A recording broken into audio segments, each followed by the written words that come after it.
Welcome to Third Floor Views, a production of Chesapeake Family Life, where we talk about health, education, and living with kids. I'm your host, Janet Jefferson. Today, we're talking about mindful parenting. Joining us is Hunter Clarke-Fields. She is a mindful mama mentor, creator of the Mindful Parenting course, and host of the Mindful Mama podcast. She's also a best-selling author. The book is called Raising Good Humans. So thank you so much, Hunter, for joining us today. I'm glad to be here. Thank you for having me.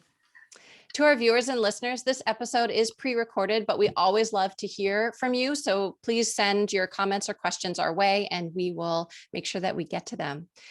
Hunter, let's get started. So first, I want to just touch on the basics. What is mindful parenting, and how is it maybe different from other big parenting concepts or ideas? Sure. Well, mindful parenting is sort of turning back and looking at us, the parents, as the major factor we can control in the parenting relationship. But it's really about help understanding our biology, our so that we can calm our reactivity, knowing that we can't access our whole brain, we can't access the executive functioning parts of our brain, which control our communications, all of that, unless we're able to calm our reactivity. And mindfulness has been shown through study after study after study to be able to give parents that impulse control, that clarity, that ability to be able to choose how we want to respond. So it's really about kind of doing some of that inner work, being able to get that pause, that freedom to be able to choose, being able to take care of ourselves so that then we can respond in a more skillful, more thoughtful way.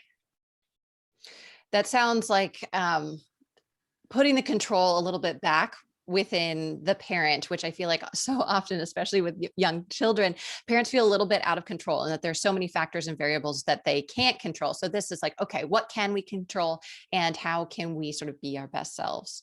How did this come to you, and what does your journey look like? Because I know that you have two daughters, and what was sort of your aha moment with mindful parenting? Well, I was with my first daughter when she started walking and talking, 18 months, 2 years old. And I just parented the way I guess my parents parented. I responded to her in the ways that they responded to her. But I discovered I had a major temper that I didn't want. It wasn't something I chose. It wasn't something I decided I'd like to flip out at my kid. No, I didn't. It was it was the opposite of what I wanted. My father had a temper, this was it was exactly what I didn't want. And what I realized that was so frustrating for me is that I started looking into how can I parent better? How can I respond better? I started to hear all these parent coaches talk about here are different ways you can respond to your child. Here's how to talk. And then I'd be like, okay, great. And then it would all just be gone when I was losing it, because and what I discovered is that is literally what happens is that when you're having a stress response, which, that's what's happening, your nervous system is literally bypassing the parts of your brain that are, that have that executive function. The prefrontal cortex is in charge of logical thinking, verbal ability, planning, decision-making, all of those things. And all the things we need to parent effectively, all the things we need to be able to recall, what was that better way to respond to my kid? And it all you just get hijacked, right, by the stress response. So we can't do anything unless that we can regulate our own emotions and our own stress response. So that is incredibly important. And there's that modeling factor, and that kids are terrible at doing what we say sometimes, but really great at doing what we do. I remember then when she got older, when she was 3 and she had a sister, seeing her sort of bark orders at her little sister is like, oh no, that's what I sound like. And really realizing that these are the two things that need to come together. I had studied mindfulness starting from when I was a teenager, because I was really a highly sensitive person, and I just felt the world so deeply. And I, about a decade later, I'd really started practicing, and it really gave me this clarity and stability that was, it was very different from what I had before. It allowed me to not get so pulled by emotional waves. And so I realized that this is what this piece that the mindfulness world had, this piece to regulate our emotions, this piece to calm our waves. This was really needed in this parenting world, where we could really get triggered in a way by the ones who are closest to us that we don't get in any other parts of our lives. So one without the other is not enough. They both really we need both of them. We need the ability to communicate effectively and more skillfully, but before that, we even need our the ability to, it's like a muscle, that ability to calm our reactivity, and the ability to slow our roll as as our kids are starting to trigger us, start to take care of those triggers, start to understand them, so that we can be a loving presence instead of when we're losing it, we're scary to our kids. We're creating disconnection. So if we want to create connection, we have to be a loving presence, and then good communication flows from there. Mm-hmm. So mindful parenting is all about sort of checking that when you feel that trigger response coming, being able to control that and then make calculated decisions, as opposed to just using fight or flight and then letting whatever come out. Does that sound about right? Yeah, to some degree. I mean, we don't want to be like fake mindful. Like Hunter Right. said, it's good to be calm. So I'm going to be calm, and I'm calm. I'm calm. And they're like, no, I'm missing it. Right. So to some degree, we have to acknowledge, like, we're human. We're going to experience the whole range of emotions. Like, we're going to be like raging mad at some points. And we can even handle that skillfully. So, like, for instance, a few years ago, my daughter triggered I discovered a whole new trigger that I didn't know I had.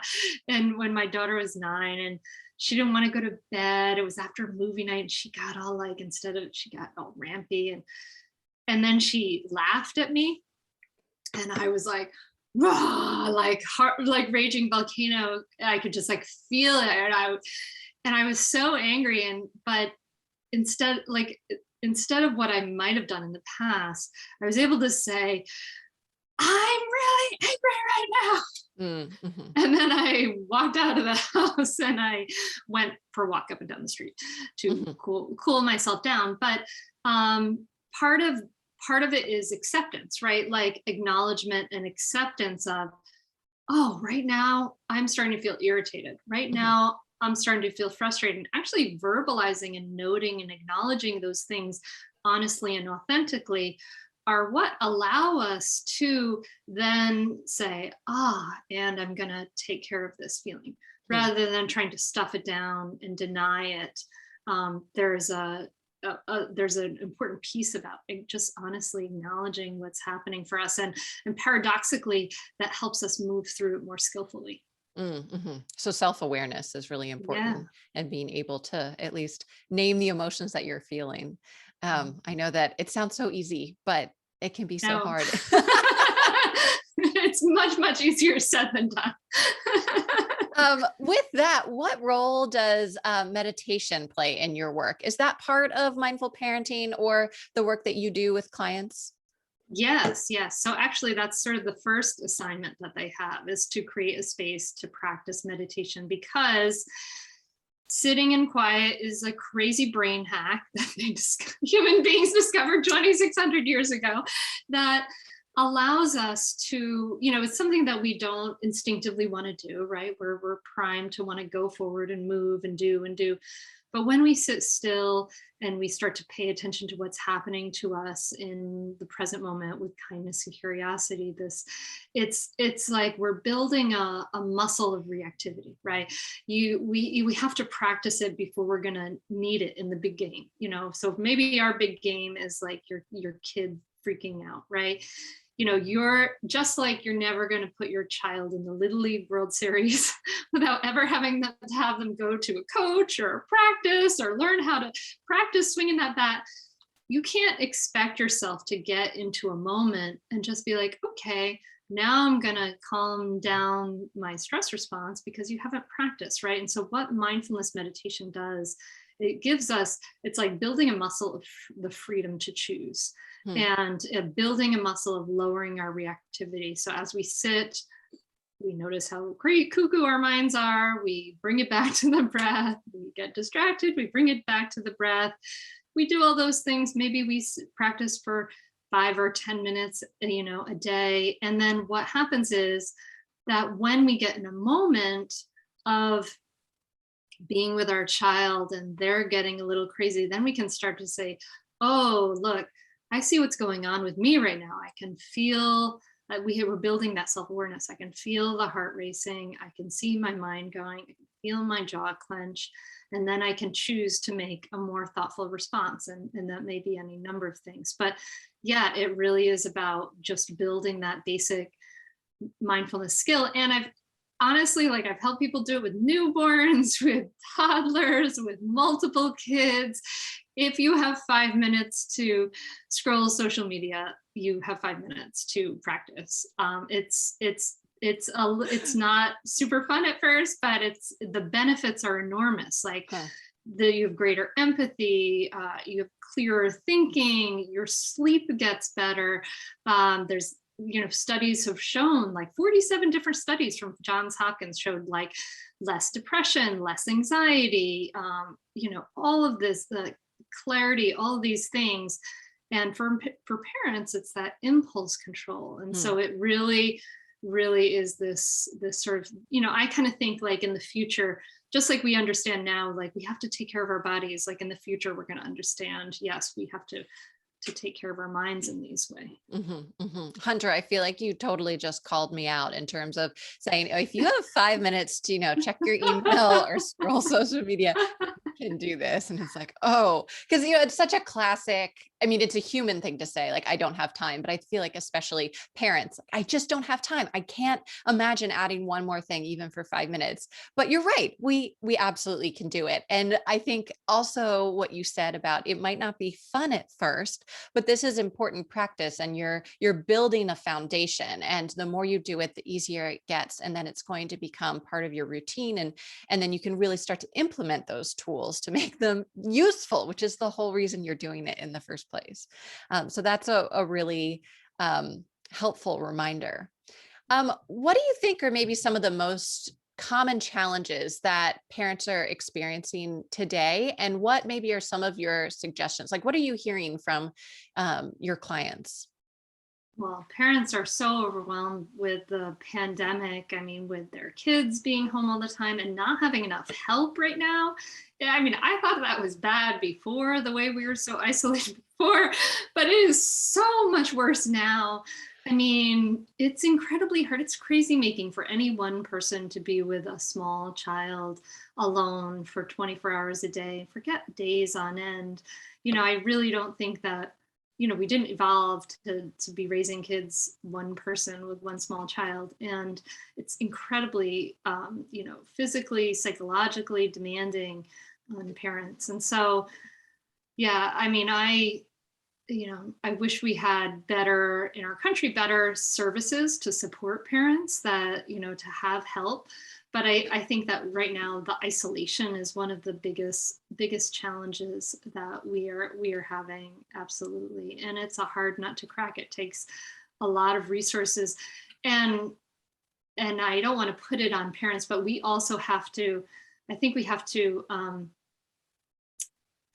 we tend to be martyrs. We tend to Mhm. say, oh, I should be able to do everything on my own, and I should be good at this, and we don't ask for help. And so one of the things I encourage parents to do, and I understand there's so many different situations out there, and it's really hard right now, but any way you can, by hook or by crook, try to get some help, some breaks, some time, to be you outside of being a parent, and that will only make you a better parent ultimately, if you can just get some breaks. I think it's really important.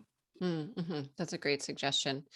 Um, So we already talked a little bit about meditation, but do you have some other sort of tips and tricks for bringing more peace and calm into the house? And I guess like this is everything you do. So when you have people who are first coming to you and saying help, like what are your first like, okay, do these three things, and that those are your first steps to move in a more positive direction. So maybe one of those things is meditation. Is there anything else that you're like, change this today? Well, one of the things I like, so in when people join mindful parenting, I have like a sort of a stop yelling formula, which is a little course that I put them through. And one of the things that I encourage people to practice is to kind of have like a menu of resources that you put up around you for when you are starting to go down the path of losing it, right? Like when you are, put it up in like the bathroom, in the living room, in the kitchen, in the car, and like a little post-it note or something, because if we can start to like calm, just like pull back from those, from yelling, that can do a lot to just creating a calmer environment, because our kids really they regulate, especially little kids regulate their emotions through us, but even older, I mean, we are interconnected, right? Especially in a family, and my feelings affect you, and your feelings affect me, and et cetera. So so the more we can practice to be aware of our own feelings, and then start to pull it back when we're going down that path. And so some of the things I encourage people to do are to have that like little menu, and that little menu might include a couple of things. So you can go through the body, through the mind, through the body. Like deep breaths are cliche because they work. That's the reason why we talk about them all the time. But literally, I mean, they're teaching this to active duty Marines. They teach mindfulness to active duty Marines. And they teach them to take 6 slow, deep breaths, and that calms down your stress response. So your nervous system is not saying, oh my God, I'm under threat and fight, flight, or freeze. It can start to calm down and know that you're safe. So that's really, really helpful through the body. Through the mind, it's really nice to have like a mantra or saying that you can just remind yourself, like in those difficult moments, because in those moments we feel under threat. And so we can be helpful to remind ourselves, I'm safe. There's no emergency, right? It sounds silly, but it's true. Like we feel like there's an emergency. I don't have to act right now. Like I'm safe. There's no emergency. Like, sometimes we can use the mantra like when they get louder, I get calmer. We can say some things to ourselves. So just to remind ourselves that there's a different choice, right? So having like a little menu of things that you practice in those moments, I think is incredibly important. And then the final thing I would say is, you said 3, the mindfulness, the menu. And then the third thing I would say would be to start to just acknowledge your feelings as they're arising. And this does so many good things. We talked about it earlier. It models healthy emotional regulation. It teaches your kids emotional intelligence. And as soon as you say out loud, I'm starting to feel really irritated, it's broken it's interrupted the habit, right? As soon as you say that out loud, you're acknowledging it, and that's interrupted sort of the habit of wherever that would go normally. And then maybe you start to say, then you say, oh, I'm starting to get really frustrated. And then that interruption, that can be a bell of mindfulness of like, oh, I better go to the bathroom and look at that post-it note of things I wrote down, or I need a break. I'm starting to feel too much here. Like I need a break to take care of my feelings. And you can say all that stuff out loud. And that's really, really healthy for you. It's healthy for your kids. It does so much for both of you. Yeah. I love the idea of the post-it notes throughout the house. There's something about tangibility that makes it like, oh, okay, like this is real. I can do it. I have a plan. I can go through and just choose from this menu. and then calling out your emotions as they're coming. I mean, these are the things that we're trying to teach our kids. Instead of hitting your sister, why don't you say, "I'm so angry, and these are the reasons why." It's the path that we want them to go down. So it makes so much sense that we as parents should then model that for them, so they Oh can yeah. learn it not only by us say, "This is what you should do," but they see it and you're like, "Oh, right, this actually works." And it's, I think, so funny to reflect as a parent. Um, why not just practice the things that we are teaching our children, and remembering that we're all humans and we're in this together and we're all learning to be better. And as a family, start on that journey. And if you do it together, then at least you're all there on the same path. And it just makes so much sense. Yeah, it's much more effective too to actually do it than to say it. Like it doesn't matter what you say, they're just going to do what you do. So it's so much more effective to just practice yourself than you're killing two birds with one stone. Right, Not that right. that's my Um, favorite saying, but and kids are also, they're so honest, and they call you out on anything that they see. So if you're modeling and you're asking them to do the same thing, I think they're just much more likely to do it. And it will just go smoother for everyone. One of my questions I have is, in a two-parent household, what happens, or what do you do when when one parent's like, "Yes, I am ready to be a mindful parent. I'm, practicing all these different things. This is how I want to raise my children. This is the things that I'm working on myself." Do you ever encounter issues with the other parent either dragging their feet, or really not being interested, or just being sort of a quiet bystander? And if so, then what do you recommend? Is it critical that you have both parents in a two-parent household on the same page when it comes to mindful parenting? I'm glad you asked that question. And I do get that question a lot. And I think that we're taught that, like we should be sort of on the same page. And, but I don't think that's really true. I think that comes from that sort of model of parenting. I mean, it does to some degree, but the model of parenting where it's like the parents are like on one side and the children on the other, and we are in like some kind of war, and one is winning and one is losing, and we have to have a united front, right? Like that's a war metaphor. So instead, we can think of it as we're not in a war with our kids. Like we are in a relationship with these small human beings, right? Like it's a relationship just like any other relationship.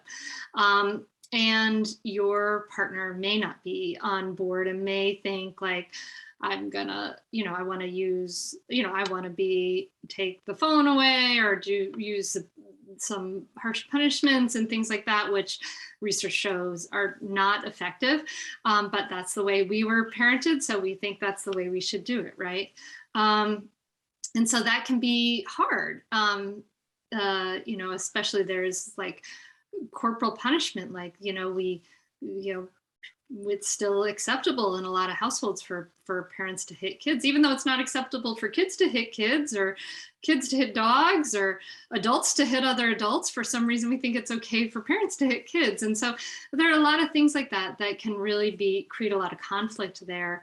I encourage parents to say that, if you discover a better way, in a way that feels right for you, that feels more in alignment with the person you want to be and who you want to raise, then one of the best things to do is to start to follow that path and model that. And what happens with parents who come to mindful parenting, maybe their partner wasn't on board at first and was even skeptical. It's like, what are you doing this stuff?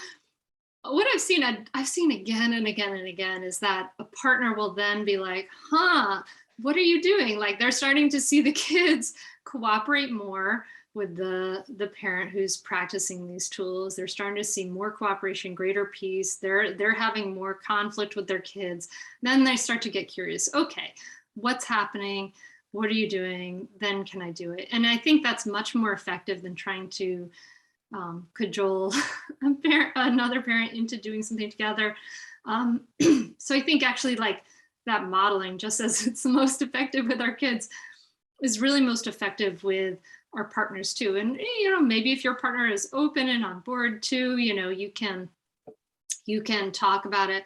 But like the things that what people tell me is like the tools we use, right? Like this mindfulness and the skillful communication, they end up using those same tools with their partner, right? Like kind of the secret is that they're very universal. Like they're something that you can really use with any relationship. So they improve their relationships with their partners because they're able to communicate more skillfully, able to be more aware of what's going on for them and what's going on for themselves. But I think it's,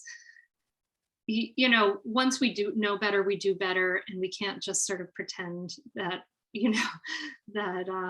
that sort of the old school ways are a-okay with us if they're not. Right. Yeah, I love what you're saying about these are universal tools and that they work on everyone, including your partner or everyone. These can be applied in a professional setting. These could be applied, in friendships and relationships. It's just, like we've discussed earlier, it's how to be a good human, which actually perfect segue. I would love for you to just tell us a little bit about your work specifically, in terms of the different projects that you have going on and the different resources that you've created and are offering. So I'd love to hear a little bit about Raising Good Humans, and your Mindful Mama podcast and the various classes that you offer. Sure. Raising Good Humans, it takes what I teach in the mindful parenting course and puts it into book form. It takes the most important lessons and puts them into book form. So it's really very applicable. When I was a young parent, and I was like, I felt like I was failing, and I was like, well, okay, I want to respond this way, but how do you respond this way? How is my big question. So this answers the question of how. So that's Raising Good Humans, and it's done, I think, through the pandemic. People have wanted help, and so it has become, it's been done really well. It's in audiobook form, and it's been translated into like now 6 languages. It's really exciting. So I have copies in Bulgarian in my studio here. The Mindful Mama podcast, we're well into over 300 episodes. It's been going for many years now, and so many great interviews there, and also solo podcasts. There's coaching calls there. It's a lot of wonderful stuff there. It's my excuse to be able to talk to all these wonderful people I get so excited about, and so I would just listen to that, and anywhere you listen to podcasts. And we have the Mindful Parenting course. It's in a membership, and you can find out about that at mindfulparentingcourse.com. We open enrollment every so often, so you can get on the wait list. And my favorite way to offer it, and the most popular way people do it, is a lifetime membership. So we offer like 36 hours of live coaching every year, and then people can come back. It's fascinating. Like I hear things about like a 9-year-old, and then like later, like they're 12, and this is going on. It's so bad. It's amazing.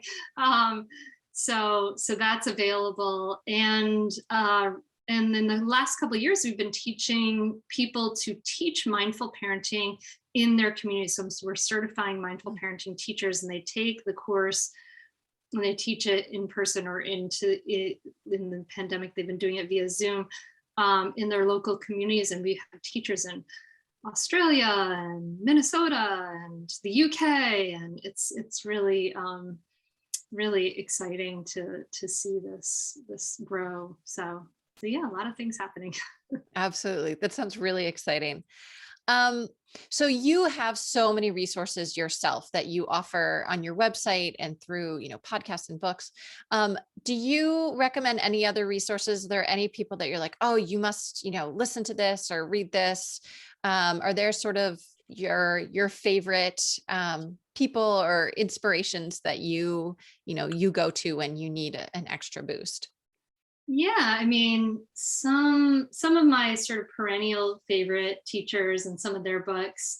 I love Adele Faber or Julie King and Joanne Faber's book, How to Talk So Little Kids Can Listen. They're all about that skillful communication side of things. They're really, really wonderful.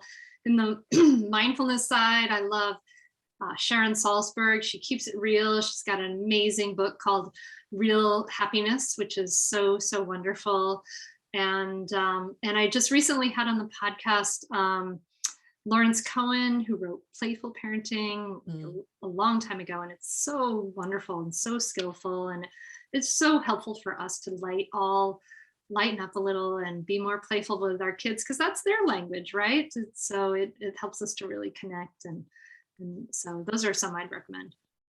And that's also just, it makes me think, a lot of those names have been around for a really long time. And so like, these are not new ideas, but I do think that they are becoming maybe more prevalent or more common in sort of the parenting collective knowledge, and that mindful parenting, it's, I think as a country, we're moving in that direction anyway. And like, as you were saying, we used to be okay with hitting children, and now we're moving away from that as a whole country and culture. And so mindful parenting has been here for a long time. It's just what are the resources that are available, and how can we tap into this collective knowledge and support each other as we continue along this journey. So it's really helpful to think that there are so many resources out there, and there's lots of ways to learn. Well, I just wanted to say thank you so much to you, Hunter, for all of your expertise and knowledge and sharing all of your different resources today. That was just fantastic. I also want to say thank you to all of our viewers and listeners. Make sure that you do visit ChesapeakeFamily.com for up-to-date local information on home, health, and living for today's Maryland parent. This episode will be archived on ChesapeakeFamily.com in both video and podcast format. I'm Janet Jefferson with Chesapeake